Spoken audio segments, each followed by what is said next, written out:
So we know there are respiration in plants. There are two types of respiration, aerobic and anaerobic respiration. Aerobic respiration takes place in the presence of oxygen, and anaerobic respiration takes place in the absence of oxygen. So first I am starting from glucose. So glucose, we know there's a 6 carbon compound is break down into 2 pyruvic acid. The process is called glycolysis, and this occurs in the cell cytoplasm. Okay, after that the 2 pyruvic acids is broken down into C2H5O.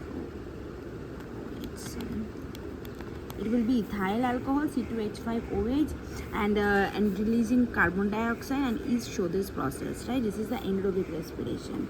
And muscle cells also know muscle cells, there is 2 lactic acid produced when in lack of oxygen. Lack of oxygen. Okay, muscle cells produce. Muscle cells also show anaerobic respiration and forming 2 lactic acid. But now we are talking about plants. So plants shows the aerobic respiration in the presence of oxygen.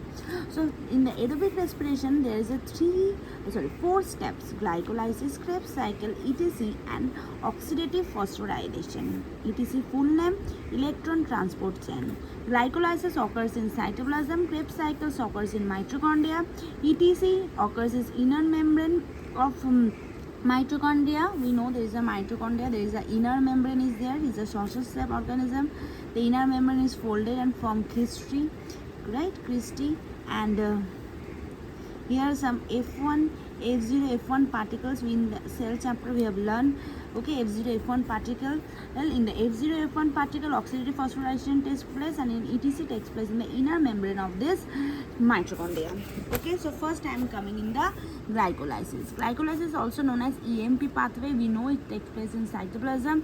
EMP is named by the 3 scientists Emden, Meyerhoff, and Parnes. Okay, Emden, Meyerhoff, Parnes. So first the glucose will change into glucose 6-phosphate. Glucose 6-phosphate will change into fructose 6-phosphate. Fructose 6-phosphate will change into fructose 1,6-biphosphate. So here 1 ATP will change into 1 ATP, and phosphorylase enzyme is required. Okay, now after that glucose fructose 6-phosphate will change into 1 fructose 1,6-bisphosphate. Again 1 ATP will break down and form ADP, adenosine diphosphate, and phosphorylase enzymes is required. Now this fructose 1,6-bisphosphate will change into 2 subproducts, will break down into 2 subproducts. One is dehydroxyacetone, another one is glyceraldehyde. Glyceraldehyde. It will be glyceraldehyde, and the glyceraldehyde will change into 1,3-biphosphoglycerate.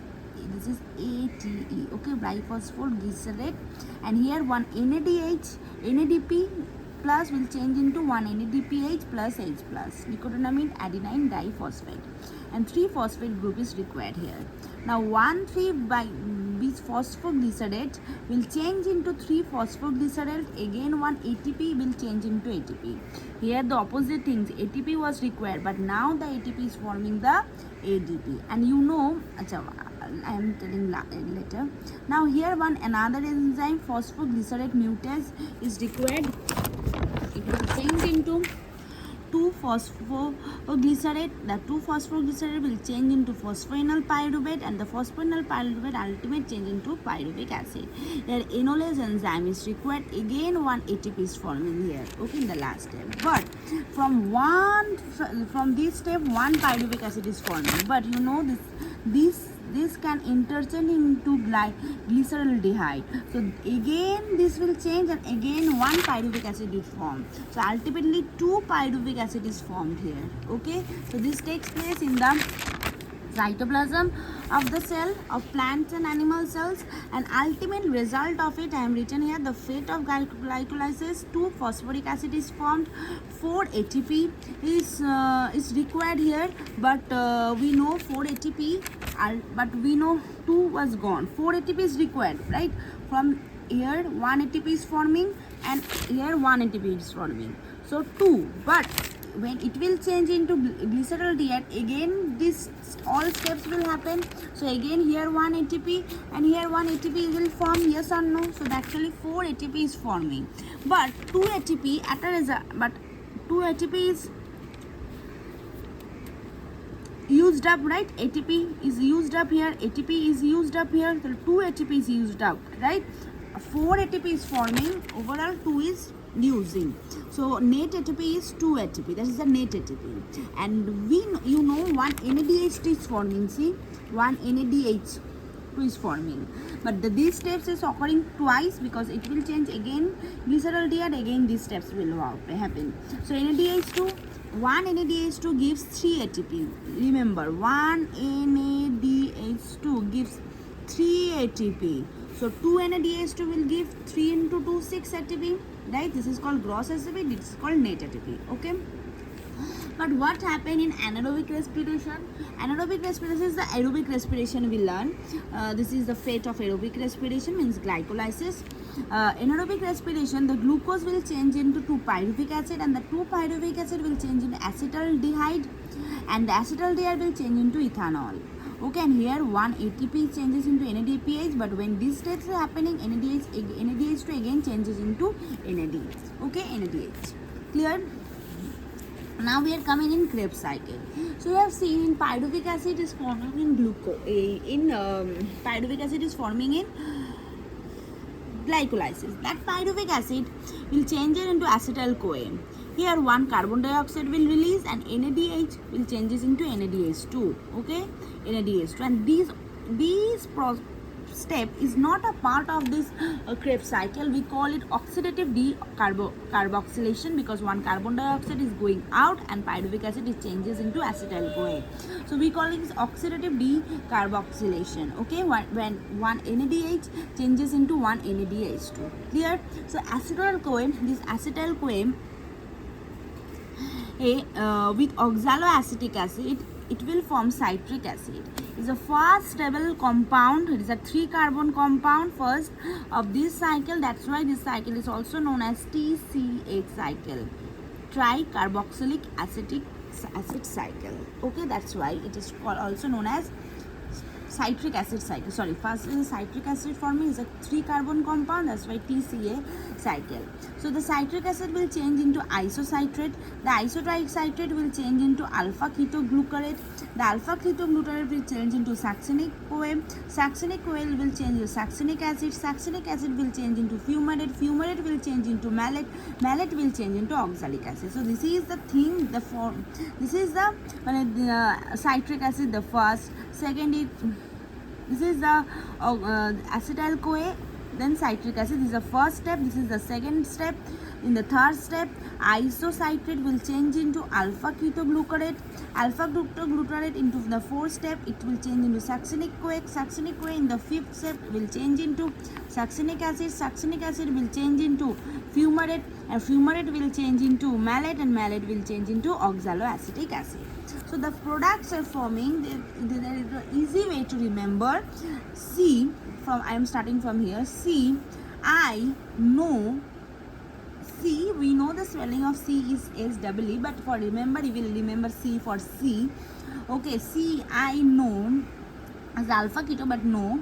K, some S, some simple S, formula making options.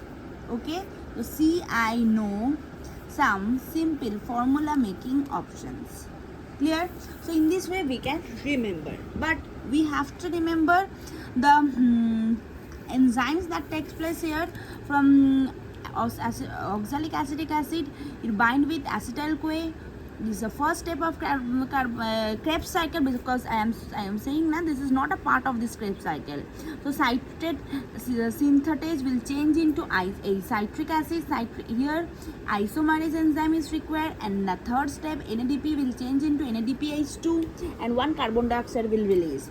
Again it will change into alpha ketoglutarate, and succinyl-CoA is released. Succinyl-CoA is released. Again 1 NADP is released, and releasing CoA, acetyl-CoA will change into carbon dioxide, and releasing carbon dioxide, and NAD plus is changed into NADPH2.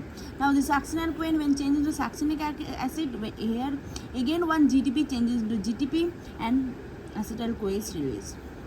Now succinic acid will changes into fumarate, FAD changes into FADH2, then fumarate changes into malate, and malate changes into oxalic acid. Here again one NADH2 is released. So this is the Krebs cycle. Okay, I don't know in your book whatever it is written you will write that, but this is the basic thing I am saying. Okay, sometimes in your book there is some extra enzymes name is given, but this is the best. Okay, this is the basic thing which I have written here. Okay, so now we will see the fate of Krebs cycle. What are forming in this Krebs cycle? Acha, one pyruvic acid will change into one acetyl CoA, but we know there is two pyruvic acid, so two pyruvic acid will change into two acetyl CoA, and this process, these steps will happen 2 times. Okay, and this is, we know it happens in the mitochondria. Acha.